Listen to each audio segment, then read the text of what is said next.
Around 8 p.m. Eastern Time on Thursday night, an interplanetary shockwave slammed into Earth at supersonic speeds. The density of the solar wind quadrupled and cracked open Earth's magnetic field. Planetary K-index skyrocketed. Bright, colorful aurora, visible to the naked eye, lit up the night sky in both hemispheres. It took until late morning Friday for the solar wind density to return to normal. It's not as scary as it sounds, but it's fascinating. An interplanetary shockwave is a disturbance in the solar wind that is always flowing outward from the sun through our solar system. Imagine the solar wind is like a fluid flowing from the sun to the earth.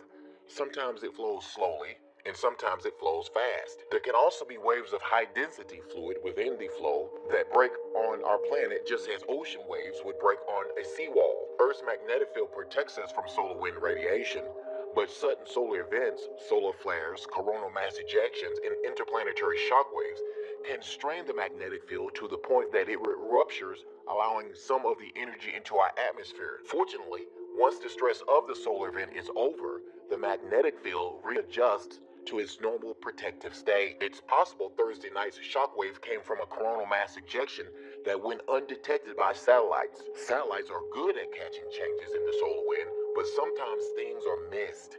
The space between Earth and our Sun is pretty big, and minor events can go undetected. Another explanation may have been that it was just a very sharp transition between slow and fast-moving solar winds, like turning a hose up from a trickle to a hard spray.